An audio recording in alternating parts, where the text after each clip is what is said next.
Olá, pessoal. Mais um podcast da Lister Channel, o seu canal plural. O canal onde você encontra todo tipo de produto e serviço que você quer. Eu estou falando de conteúdo, conteúdo de qualidade para agregar valor à sua vida, ao seu conhecimento. O nosso canal é um verdadeiro shopping. Tudo que você quer, você encontra aqui. Conteúdos de qualidade, conteúdo, um acervo fabuloso. E hoje é um dia especial para nós, porque o nosso canal hoje apresenta um quadro absolutamente fantástico, um quadro sensível. O título desse quadro é Vida em Condomínio. Roda a vinheta, Roger.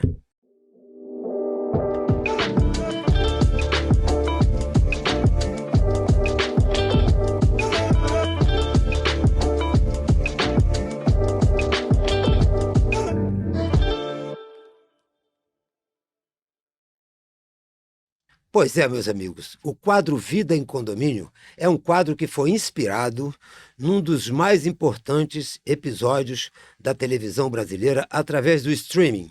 A Globoplay recebeu prêmios internacionais com um recente seriado que foi premiadíssimo. Essa reportagem saiu na revista Veja e eu estou falando do seriado chamado Os Outros. Afinal, a culpa é sempre dos outros, né?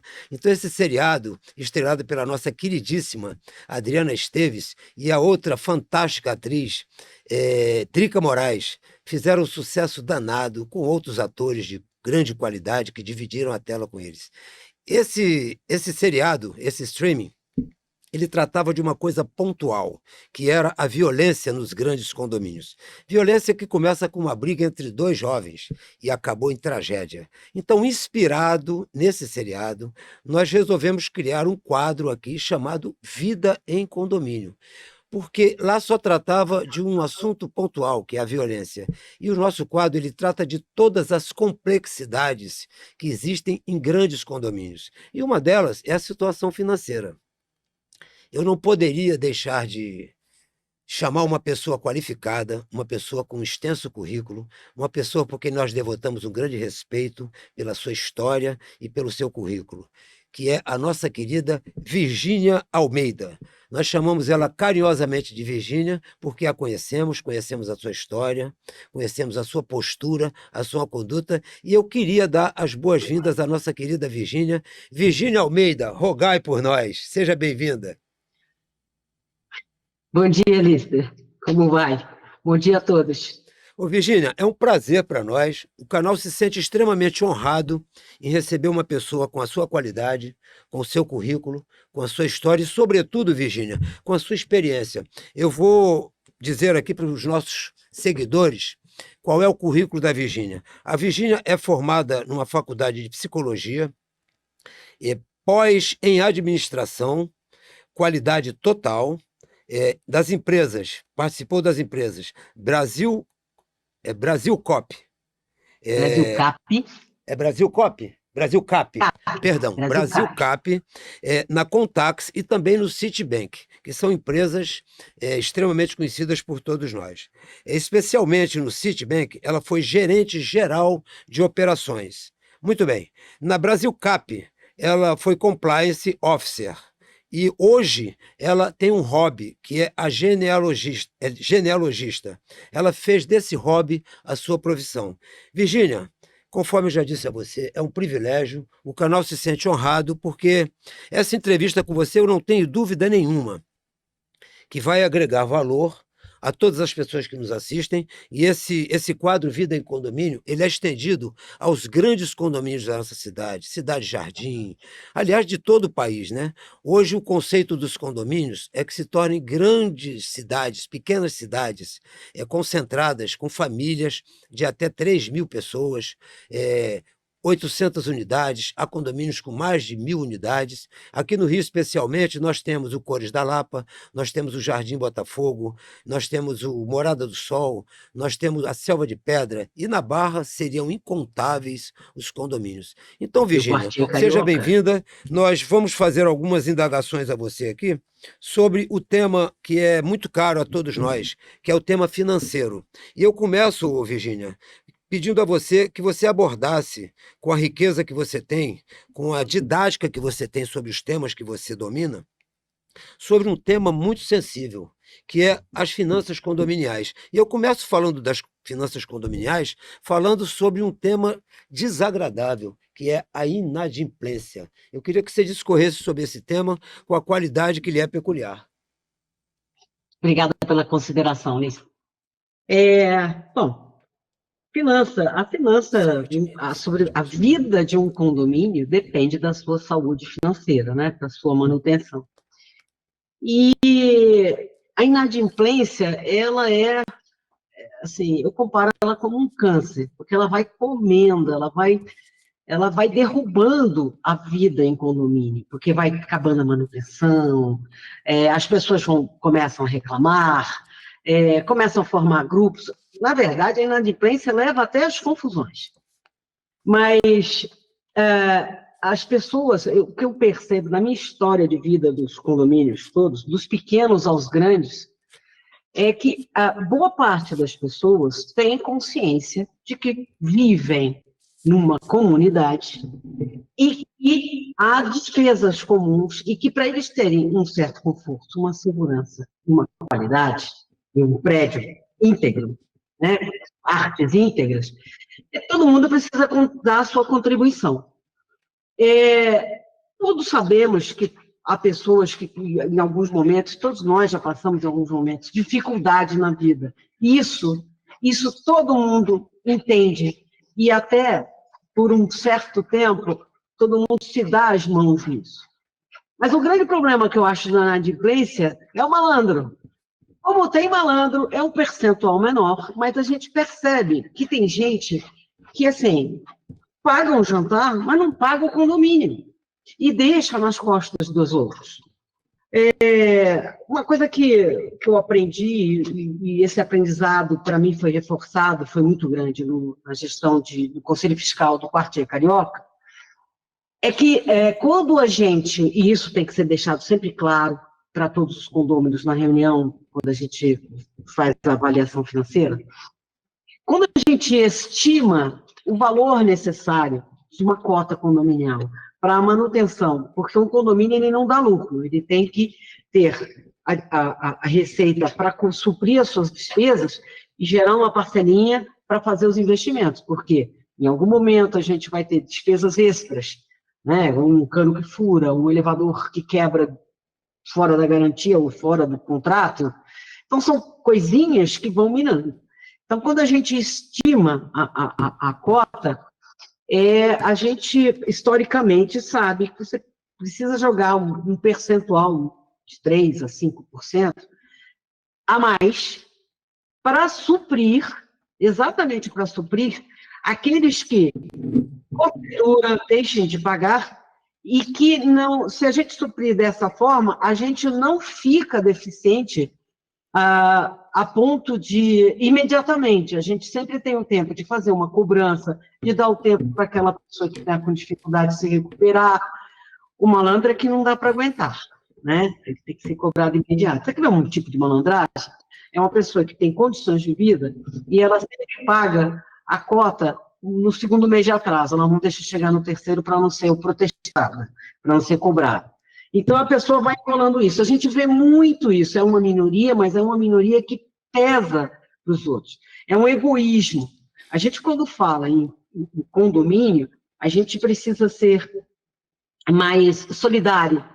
Então, uma pessoa que tem condições financeiras e deixa, e se torna inadimplente, é uma pessoa muito egoísta, não deveria nem estar morando em condomínio. E solidários, nós somos aqueles que passam efetivamente por um momento de crise financeira. Então, a inadimplência, ela é sempre câncer. E a gestão, ela tem que ser bem feita, bem planejada, para que a inadimplência não estrague, não deteriore a gestão. Então, os serviços têm que ser mantidos, os investimentos precisam ser feitos, e que também não precise sacar o fundo de reserva para a despesa ordinária, que isso é até contra a lei edilícia. Então, assim, quando a gente faz essa gordurinha, a gente faz de forma, né, pensa nisso, de forma a conseguir fazer a gestão e cobrar na justiça, ou cobrar extrajudicialmente, a pessoa que precisa retornar para esse meio solidário que se chama cota condominial. Perfeito. E se a pessoa chega ao ponto que ela não quer, ou não vai, ou sei lá, ou porque não tem condições, quem não tem condições acaba vendendo e depois vende essa unidade e quita a cota condominial, né, passada, mas aqueles que são mais malandros, eles não vendem, ficam lá, aí a gente esgota todas as etapas judiciais e vai a leilão. E aí a gente recobra e traz como uma receita extra que vai para o investimento. Mas inadimplência é um problema muito sério que as pessoas deveriam, sim, sempre se preocupar. Virgínia, esse tema de inadimplência realmente é um tema muito sensível e você colocou com muita propriedade, com a sabedoria que você tem e, sobretudo, com a experiência que você tem. E eu gostei muito do termo que você utilizou. Isso acaba se tornando um câncer, porque quando você não paga o condomínio, alguém está pagando essa conta para você. E chega a ser um desrespeito com seus próprios pares, com seus próprios vizinhos, você usar dessa malandragem que a Virgínia colocou, que é a esperteza. O sujeito prefere pagar o cartão de crédito, que o juro é muito mais alto, prefere pagar a escola do filho e não paga o condomínio, porque alguém está pagando para ele. Da mesma forma, ele desfilar no estacionamento do prédio, na garagem do prédio, com um carro 0 km, mas está com 3, 4 cotas de condomínio atrasado. No prédio onde eu moro, vários apartamentos foram a leilão. É de lascar. Não é isso? Então, isso eu acho que é o egoísmo, é o individualismo, que é uma coisa assim, doentia até da nossa sociedade. A partir do momento que você vai viver num condomínio, você tem áreas comuns, você precisa ser solidário. Você precisa saber aceitar o outro e precisa ser solidário. Uma pessoa que faz isso, chega com um carrão e deve 10 cotas de condomínio, é um assinte aos demais que honram os seus compromissos, que são corretos. É um assinte. E isso é inaceitável. Realmente é um deboche. Virginia, eu queria te fazer uma outra pergunta, ainda dentro desse tema sensível que é a inadimplência, com relação a alguns procedimentos que alguns condomínios adotam e que são procedimentos extremamente polêmicos. Eu queria que você falasse um pouco sobre isso, que é a proibição de uso de alguns serviços do condomínio, de algumas áreas do condomínio. Isso acaba gerando, muitas das vezes, ações judiciais. Eu queria que você falasse um pouco sobre isso, essa possibilidade, essa perspectiva de você proibir o morador de usar alguns serviços, especialmente serviços que não são essenciais, né? Por exemplo, alugar o salão de festa no prédio onde eu moro.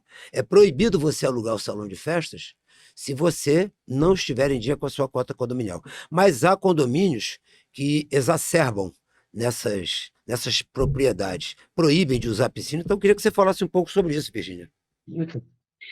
Veja bem, quando você paga uma cota condominial, você ali dentro está pagando a manutenção do seu prédio, os serviços de segurança, um serviço de limpeza, você está pagando a manutenção do lugar, do todo, do lugar onde você vive. Se tu aluga um salão de festa, aonde vai sair o valor do aluguel do salão de festa? Por que tem esse valor? Porque é uma limpeza extra, sabe? Você tem todos os contratos e, normalmente, então, assim, o contrato de limpeza tem que fazer tal coisa, assim, assado diariamente, recolher, aí tem o material. Quando você fala em salão de festa, ela é uma despesa extra. Então, essa despesa extra, que normalmente envolve hora extra dos funcionários que vão ficar no prédio, hora extra das pessoas que farão a limpeza, é uma limpeza diferente do dia a dia. Então, você paga uma pequena taxa, ela nunca é gorda, eu não acho que seja gorda. Você vai alugar um salão de festa, você paga uma coisa imensa. Então, dentro do condomínio, quando você faz isso aí, você está criando uma despesa para o condomínio. Eu acho justo que você pague uma pequena taxa, que é do extra que vai acontecer. Ora, isso sai na cota condominial.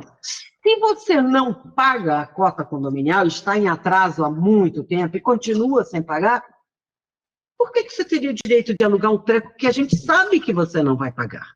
E os outros vão ter que pagar. Eu sei que é polêmico, a gente discutiu muito no passado a parte também do uso das áreas comuns como para condomínios que têm piscina, academia, outros assim, benefícios de lazer grandes, condomínios grandes, né?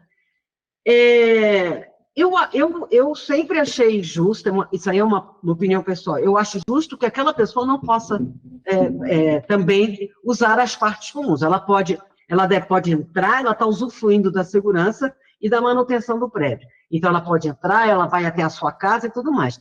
Agora, a área comum, ela tem um custo, tanto que onde eu morava, o custo era até em separado. Tinha uma cota em separado e um custo em separado para que pudéssemos sempre ter a noção de quanto aquele benefício todo, a piscina, a academia, uma biblioteca, o cinema, as quadras, aquilo tudo tinha um custo, ele estava em separado. Ora, se a pessoa também não paga, eu não posso impedi-la até entrar na justiça e pedir o leilão da unidade, eu não posso impedi-la de entrar. Mas eu não acho justo com os outros, volto para a coisa da solidariedade, quando a gente vive em condomínio, a gente tem que ser solidário nas coisas, como é que ela vai usufruir, ainda traz convidados para uma área comum que eu pago e tu não paga? Então, você paga empregados porque, olha, quem tem piscina, quem tem academia, quem tem sauna, quem tem... Tudo isso é limpeza, é material da manutenção da piscina, você tem que pagar um salva-vidas, isso tudo está dentro daquela cota da área comum. E essa pessoa usufrui tudo e continua... Eu acho um deboche. Eu, particularmente, acho um deboche. E eu sempre votei por isso, por essa... Tem que ter uma forma de impedir. Os nossos advogados sempre disseram o seguinte, é polêmico, e isso pode criar um ônus para o condomínio depois por, sei lá, fazer uma ação por danos morais, aquela coisa toda. Então, isso é um assunto que ainda está em discussão. Eu, particularmente, acho que a pessoa que não paga nada, ela não... Você paga um clube. Se você não paga a sua cota do clube, você pode entrar no clube? Não. É a mesma coisa num condomínio grande que tem tudo isso aqui, que tem toda uma estrutura de lazer, principalmente no Rio de Janeiro e São Paulo, que são cidades que a gente acabou ficando preso dentro dos condomínios, né, porque existe o medo de ir para a rua, sei lá. Então, assim, é um assinte para... Eu pago para aquela... E a gente ainda encontra a pessoa sorrindo para a gente lá na piscina. Ainda olha para você, a cara dela deve ser assim, aí, eu estou usufruindo da piscina que tu paga. É um pouco chato, isso aí cria um problema, mas é um assunto polêmico. Eu acho que mais dia, menos dia, vai vencer a ideia de que essa pessoa não poderá utilizar a área de lazer comum enquanto ela estiver inadimplente. Eu acho que isso vai acontecer. Por enquanto, ainda tem que estar tendo muita briga, muita discussão. Eu acho sempre o seguinte, eu volto para o pensamento inicial. Cota condominial é uma questão solidária. Eu moro num lugar em que eu divido o espaço. Se eu divido o espaço, eu divido o custo, eu também divido o benefício. Ora, eu vou dividir benefício e não divido o custo? É isso mesmo, Virgínia. É uma questão de pensamento coletivo. E não são todos que têm esse pensamento coletivo quando moram num condomínio. Nós estamos entrevistando aqui a Virgínia Almeida, uma especialista em finanças, com um currículo vasto, e nossa entrevista está sendo online, porque, para nossa infelicidade, ela não está aqui no Rio de Janeiro, onde os nossos estúdios estão assentados, né? Ela está em São Paulo, mas é um privilégio para nós, não poderíamos perder essa oportunidade, e nós estamos aguardando, ansiosos por essa entrevista dela há muito tempo, ávidos por uma brecha na agenda da Virgínia. Infelizmente, vocês estão sendo premiados hoje com um material rico, que é um conhecimento que ela tem, a experiência nessa área condominial. Virgínia, eu queria formular mais uma pergunta para você com relação à questão do fundo de reserva. Depois do período pós-pandemia, os condomínios foram tomados por uma situação financeira deplorável, por conta até da inadimplência, e muitos condomínios tiveram problemas de caixa, né? A pandemia foi realmente uma tragédia social vista no mundo todo, não foi um privilégio do Brasil. E o pós-pandemia trouxe algumas situações positivas e outras negativas. No condomínio que eu moro, particularmente, o condomínio está com uma saúde financeira bem confortável, porque entrou uma turma nova e a gente tem que estar sempre renovando essa turma com ideias novas e não deixar aquela turma antiga ficar se perpetuando.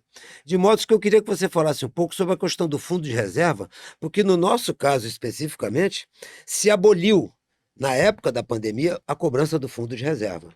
Se suspendeu o fundo de reserva. E isso não fez a menor falta para o condomínio, por conta da sua saúde financeira. Mas agora, em função de um saldo absolutamente positivo, suspendeu-se novamente o fundo de reserva, né?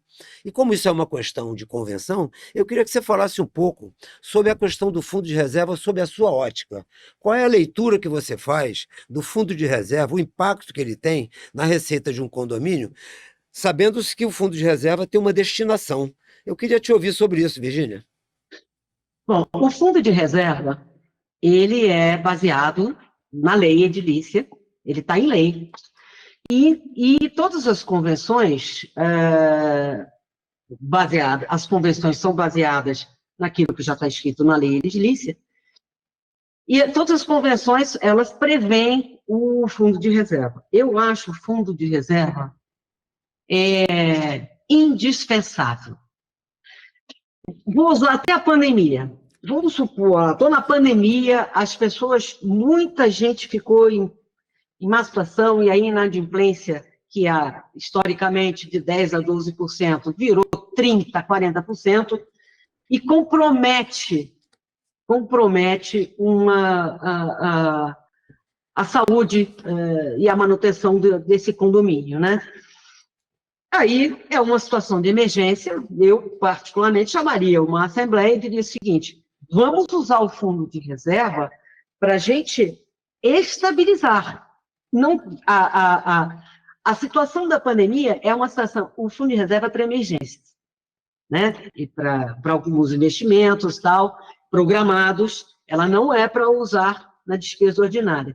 Mas eu diria que, assim, voltando para a pandemia foi uma emergência, gente. A pandemia foi algo assim, eu nunca tinha vivido, né? A pandemia mudou todo mundo, mudou todos os processos, mudou o estilo de trabalho, matou tanta gente, e tanta gente fechou loja, perdeu emprego. Então, assim, para mim seria uma emergência. Então, se eu tenho um fundo de reserva confortável, um colchão, é uma hora que você pode usar. Por isso que eu acho que o fundo de reserva é indispensável. Quando se voltou à normalidade, as pessoas falaram: não, tá bom, vamos parar de pagar. Gente, não pode parar de pagar, não. Cadê o advogado para falar o seguinte: vocês não podem parar de pagar, não. Isso é uma exigência legal. E é uma exigência legal que mesmo que você possa não gostar na vida, mas, sinceramente, é a prevenção que um condomínio tem. Gente, a importância de um fundo de reserva para uma situação... vamos lá, a gente está de caixa baixo, estamos com uma inadimplência aí, poxa, se eu subir um pouco, eu estou com 15% a 20%, que é alto, gente, é muito alto. Nossa inadimplência, ela era de 8%, quando começava a aumentar, chegava a 10%, 11%. Então, 20% é um absurdo, compromete realmente a gestão de um condomínio. E aí estoura um cano de esgoto, que isso é coisa que todo prédio, né? Todo prédio, se não teve, terá. Todo. Por quê? Por causa da vida útil, da construção, daquela coisa toda. Então a gente vai arrumando. Aí me estoura uma coluna de esgoto. E eu não tenho fundo de reserva suficiente para cobrir isso aí, para cobrir, porque assim, desculpa, estourar uma coluna de esgoto no prédio é uma desgraça, gente. Porque assim, a gente está acostumado, a verdade, a gente está acostumado com conforto. Quando estoura isso aí, ferra a sua casa, ferra o condomínio, ferra a área comum, é um problemaço. E você precisa de um fundo de reserva. Então, eu sou totalmente contra a ideia de, assim, então mudem a lei. Mudem a lei. Eu moro hoje no interior de São Paulo e eu moro no condomínio de casas. E aqui tem o fundo de reserva. E aí, o ano passado, só um exemplo, né? Assim, a chuva não parava. Gente, era chuva, chuva, chuva, chuva, chuva. A ponto de, num pedaço daqui é muito cheio de Valinhos, é uma cidade muito montanhosa, altos e baixos, né? Muita ladeira. Então, tem os muros de arrimo, são muito profundos, aquela coisa toda, mas era tanta água, tanta água, tanta água, que uma parte de um muro de arrimo, a terra começou a ceder, a escorrer. E expôs o fundo, eu chamo, como é que chama? Até esqueci o nome, não tem um nome de construção. E aquilo lá corria o risco de fazer o muro inteiro cair. E ele ia cair em cima de várias casas, e não sei o quê. O que a gente tinha ali na hora? O fundo de reserva, porque o conserto desse lance foi tão caro, mas tão caro, baldrame, expôs o baldrame das coisas lá. Foi tão caro, a sorte nossa, que a gente tinha um fundo de reserva pronto, um belo de um colchão, que resolveu a situação de imediato. E aí agora a gente está fazendo a recomposição, né? Porque foi muito caro, era uma extensão muito grande. Então, essa é importante. Olha, eu na vida, desde que comecei a trabalhar, e aí já é a minha forma de pensar, eu na minha vida, no meu salário, eu tinha um fundo de reserva, que era a minha previdência privada, é dela que eu vivo hoje. Eu vivo com conforto, eu tenho um bom salário, mas foi meu fundo de reserva. Você entendeu? Então, as pessoas não podem simplesmente virar e falar assim, eu vou votar contra o fundo de reserva. Então, mudem a convenção e mudem a lei edilícia. Então, foi uma besteira muito grande. Normalmente, quem fala isso não tem noção de como é feita uma gestão e não tem noção da parte legal de um condomínio.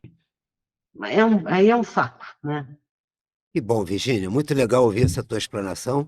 Eu sou solidário com essa sua linha de raciocínio, porque, em resumo, você citou até um exemplo pessoal seu de economia que você faz. Isso é educação financeira. Você não pode gastar mais do que você ganha. E, consequentemente, você tem que ter uma reserva para uma eventualidade, para uma emergência. Virgínia, é muito rica essa sua informação, muito proveitosa, porque quando você não tem um fundo de reserva robusto, você acaba Pois é. partindo, e se eu estiver errado, Virgínia, você me corrija, você acaba numa emergência partindo para a famigerada cota extra. Eu estou errado, Virgínia? Você está certo. E o que acontece com cota extra? Se no condomínio ordinário você já tem inadimplência em cota extra, ela é muito maior, sabe? E a cota extra, por exemplo, quando a cota extra ela tem que ser votada em assembleia. Aí, para você fazer uma assembleia de emergência, você tem um outro custo. Na verdade, é uma espiral ascendente de custos, se você não é previdente. E uma coisa que a gente foi, no condomínio onde a gente morava no Rio de Janeiro, no Quartier Carioca, naquela época que eu fui do Conselho Fiscal, uma coisa que a gente foi previdente, transparente e muito ligado à parte legal. Muito, muito, muito, muito. E eu aconselho as pessoas que olhem o aspecto legal e de prudência. Prudência é tudo numa gestão de condomínio. Que bom, É melhor Virgínia. ser conservador. Que bom. Eu queria que você soubesse que essas suas informações estão sendo assistidas por nossos seguidores e grandes condomínios do Rio de Janeiro são seguidores nossos. E esse quadro vida em condomínio foi feito especialmente para esses grandes síndicos. Agora, Virgínia, tem uma outra questão aqui muito polêmica e muito sensível também, que eu queria dividir com você, para que pudesse agregar valor à informação de muitos síndicos. Hoje nós temos um festival de administradoras, né? Você tem administradoras de toda sorte, administradoras novatas e administradoras que já têm uma tradição no mercado, né? E eu me permito aqui não citar nome de administradora por questões óbvias, por uma questão ética. Mas nós temos um problema nevrálgico, né? Um ponto nevrálgico com relação às administradoras, é que todas elas querem ficar com o dinheiro do condomínio e seu poder. A conta pool. A conta pool. Eu quis tocar nesse ponto porque tem uma máxima popular que eu gosto de usar muito, que briga de saci não tem pernada. E eu utilizo essa máxima popular oportunamente, porque a conta pool, ela acaba sendo uma economia que o condomínio tem, e o condomínio deixa esse dinheiro em poder, aplicado em poder de uma administradora, por alguma razão, e o que ocorre é o seguinte: eles emprestam essa grana para outros condomínios de pequeno porte, condomínios que atravessam alguma dificuldade. E veja bem, Virgínia, o que eles rentabilizam para o condomínio é uma miséria, mas eles emprestam o dinheiro e fazem um papel de banco. É a malandragem das administradoras.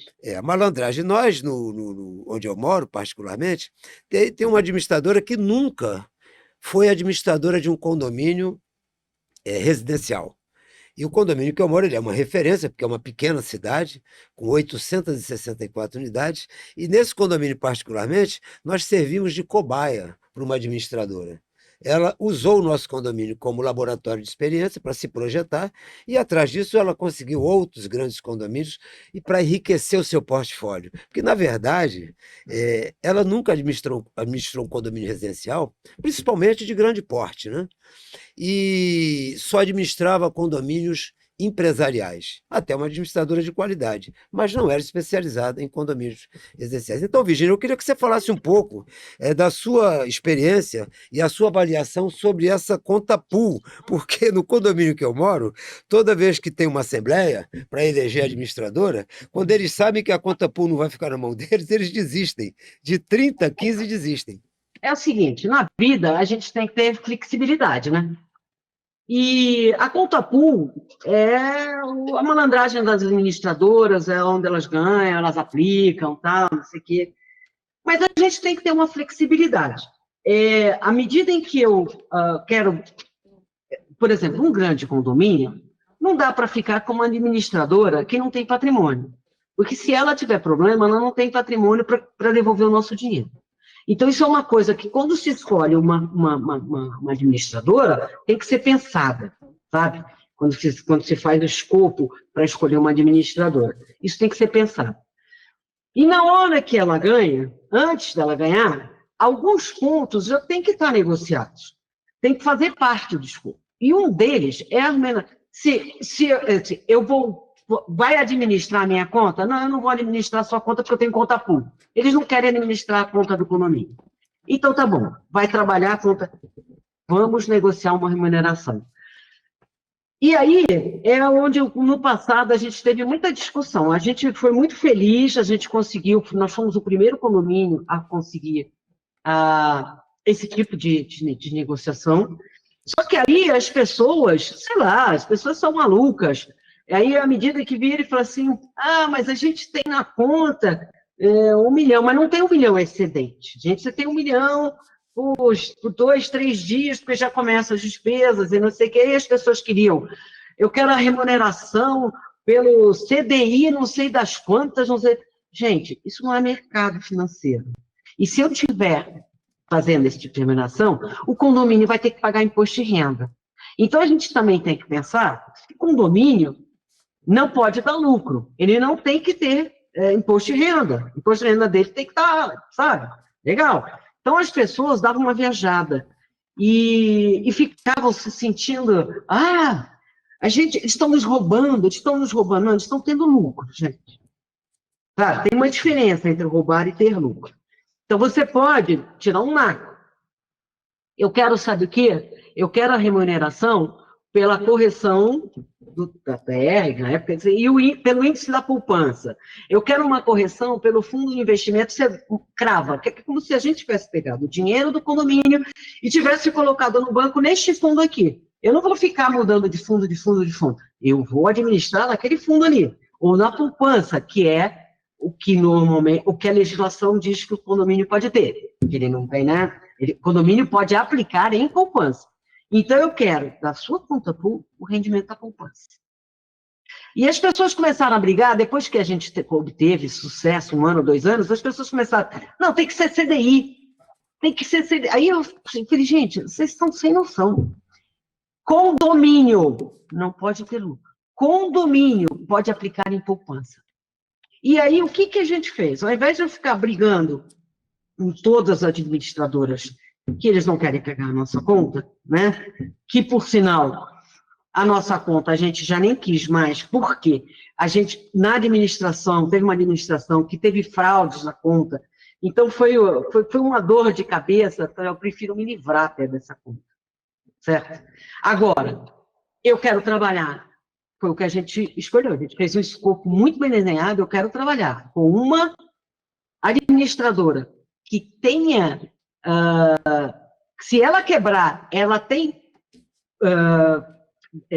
bens suficientes para me ressarcir, então você tem que pensar isso, a gente analisa o balanço da empresa, e que ela me remunere. E eu, assim, como o investimento permitido a condomínio é poupança, tá bom, tu vai me remunerar na correção dos índices de poupança, que é os juros mais a TR XYZ lá, que aí você tem, inclusive, como acompanhar. Eu acho isso, assim, dentro do que é possível, estamos falando de flexibilidade, estamos falando de negociação. Negociação, para mim, assim, é consenso, né? Você não ganha tanto, o outro não perde tanto, e aí os dois lados ficam satisfeitos. Na vida, eu entendo que as coisas de condomínio são levadas dessa forma. Então, a gente achou que fez uma negociação, que foi até a primeira vez que se remunerou, parte da conta pool, e a gente acompanhava direitinho o nosso saldo, por quê? Porque a gente exigiu da administradora, e isso todo condomínio precisa exigir, tá bom, a conta corrente é a conta pool, mas eu preciso de um relatório, como se fosse um extrato de conta corrente, que me indique direitinho tudo da minha conta. E isso eles fazem. Eles podem fazer, eles devem fazer. Isso se chama transparência. Você acompanha por aqui, você pode calcular por aqui. Então, a gente calculava, quando eles creditavam, a gente via que estava no índice de poupança, que a gente acompanhava, a gente fez uma planilha Excel, está acompanhando bonitinho, até um colega nosso, que está parte de estatística, ele fez isso aí para a gente. E a gente foi acompanhando, e assim, eu achei satisfatório para o condomínio, e era satisfatório para a empresa de gestão, né? Ela continuava ganhando lá, porque aí ela empresta, mas ela pode, dentro da lei, ela pode emprestar e pode cobrar os juros dela. E eu, dentro da lei, posso investir em poupança. Então, a gente chegou a um casamento, a um consenso do que nem tanto ao mar, nem tanta terra. Você não vai mamar tanto nessa minha conta, aí na sua conta pool, e eu não vou ficar saindo no prejuízo todo. Me remunere como se eu estivesse colocado na poupança. Então, isso foi um acordo que foi legal, foi escrito, inclusive. A gente exigiu escrito o compromisso. Então, as pessoas ficam brigando, é que nem, sabe, as cabeças do CDI são aquelas cabeças que viram e que quer que o Conselho Fiscal trabalhe por amostragem, como se fosse uma auditoria independente de uma grande empresa na Petrobras. Gente, Conselho Fiscal tem que olhar as notas, tem que olhar se está dentro das coisas do contrato, tem que, antes de se fazer contrato, tem que avaliar como foi escolhido, como não sei o quê. Então, quando você faz esse tipo de coisa, você gerencia junto com a empresa administradora a sua conta também. Eu acho ela possível. Então, é uma briga tola. Eu acho que a gente tem que brigar com a administradora para conseguir a remuneração dentro dos índices da poupança. Agora, e que a administradora tenha condições, numa dificuldade financeira, de você ser ressarcido. Imagina, eu vou pegar a administradora que o Zé da Esquina montou ontem, ele só tem, ele é a contadora, e tem uma menina que atende o telefone, um menino que atende o telefone, e aí ele pega um condomínio como, sei lá, um condomínio como Cores da Lapa. Aí, alguém dá um processo, ou ele morre, ele não sei o quê. O que você faz? Ele só tinha um carro que bem. Ele não ressarça a sua conta. Entendi. Entendeu? Então, grandes condomínios precisam de grandes administradoras, sim. Agora, eles precisam exigir dela, da grande administradora, ferramenta para gestão do conselho e dos condôminos, que é a demonstração de conta corrente. Eu, assim, não abriria a mão nunca de remuneração pelos índices de poupança de todo o saldo da nossa conta corrente, do condomínio. E é isso. E a gente sempre acompanha o balanço para ver se a administradora não está falindo. Perfeito. Você falou num tema, Virgínia, que é realmente preocupante, a administradora falindo. Essa questão da conta pool, ela tem outras propriedades, além de tudo que você colocou com muita riqueza, que é a questão de uma eventual penhora online. Se você tem uma penhora online de uma administradora dessa, e o seu dinheiro está retido com ela, e não numa conta do condomínio, você corre sérios riscos. Então, eu gostaria que você falasse, nós estamos perto de encerrar, que você falasse sobre a questão do seguro, que hoje as administradoras têm que fazer um seguro do condomínio. Eu queria que você falasse sobre isso. E como é que isso começou? Com a gente! Que legal, que legal. Foi naquela gestão que a gente até negociou da conta pool, o rendimento, ali eles fizeram um seguro e mostraram para a gente. É verdade.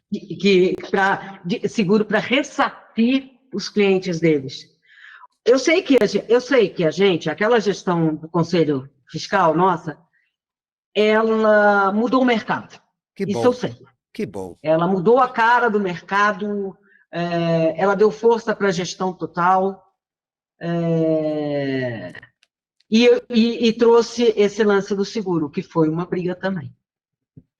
Outra coisa, Virgínia, que eu gostaria que você, com essa riqueza que você consegue explanar, eu ia falar sobre investimentos, mas é até dispensável falar sobre investimento, uma vez que você colocou já na questão da conta pool, né? Mas a pergunta que eu faço a você para encerrar, a penúltima pergunta, é com relação à questão Isso foi uma pergunta que um seguidor nosso fez agora, e o nosso querido Roger da produção está nos passando, é com relação à terceirização e primeirização do quadro de funcionários. Você sabe que condomínios de grande porte, em regra, têm um volume de colaboradores altíssimo. No prédio onde eu moro, por exemplo, só a limpeza contempla quase 50 servidores, colaboradores, né? Então, muitas pessoas acham que aquilo tem que ser funcionário do condomínio, enquanto esses funcionários são terceirizados. A pergunta que eu faço é a seguinte: se você tem uma primeirização com esse volume, você necessariamente tem que se recordar que você precisa ter um RH robusto. Então, eu queria que você falasse sobre isso para a gente poder encerrar. Olha só, eu sou totalmente favorável à terceirização.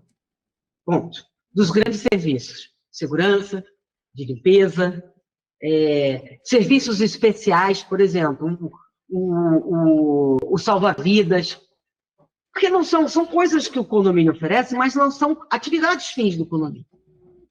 Agora, para você gerenciar isso tudo, você precisa ter um corpo de funcionários responsáveis, respondendo pelo condomínio, tá? Então, assim, gente, a vida vai ficando moderna e no condomínio, a gente está falando de posto de trabalho, segurança. Se eu tenho 2 portarias, se eu tenho 3 portarias, às vezes tem condomínio que tem 3 portarias. Um posto, a pessoa trabalha 12, 12, 12, né?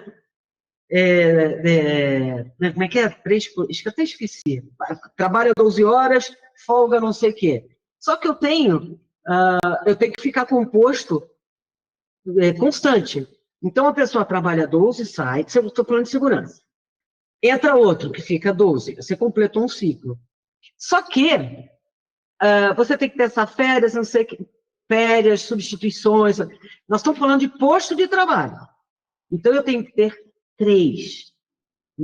Em 2 postos, eu tenho que ter 3 férias, 3 postos, na verdade, para que eu, ininterruptamente, tenha suprido aquela situação. Num grande condomínio, como aqueles condomínios grandes lá da Barra, o serviço de limpeza, você correr aquelas torres todas, fazendo a limpeza das torres, das áreas comuns, das garagens, você precisa de um corpo funcional para limpeza muito grande. E tem coisas que são especiais, porque tem que fazer um serviço de a separação do que é orgânico, do que é reciclável. Existe a legislação específica em relação à insalubridade. E são coisas que a gente tem no mercado, empresas que fazem. Por que eu vou ter que contratar 10 mil pessoas especialistas se eu tenho empresas que fazem? O que eu tenho que contratar é gente responsável que acompanhe esses serviços. E tenho que ter um bom gestor que faça bons contratos. Contratos claros, contratos com escopo bem definido, e que faça, e que tenha acompanhamento, tenha gente que acompanhe o uso do material, se está adequado, se está dentro do contrato, se as pessoas estão fazendo, se não estão fazendo, aí você vai fazendo a avaliação da qualidade.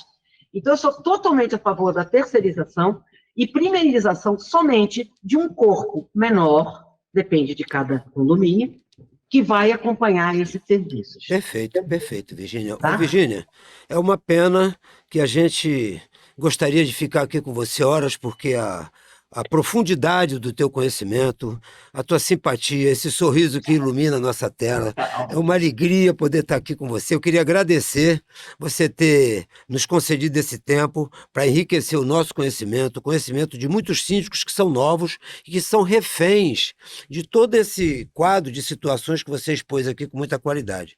Eu queria, em nome do canal, agradecer a você, em nome dos nossos seguidores. Você pode ter certeza que você agregou valor a esse canal, você enriqueceu o conhecimento dos síndicos que precisam, porque existem coisas que são conservadoras e que nós temos que manter. Então, eu te agradeço, Lícia, pela oportunidade, por estar em contato com você mais uma vez, depois de tanto tempo.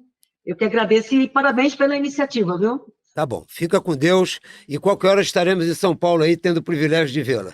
Beleza, venha visitar-nos. Obrigado. Um beijo. Fica com Deus, Virgínia. Obrigado. Pessoal, mais uma entrevista fantástica que leva conhecimento, leva conteúdo rico para você, o nosso seguidor. Fiquem com Deus e até a próxima edição do quadro Vida em Condomínio.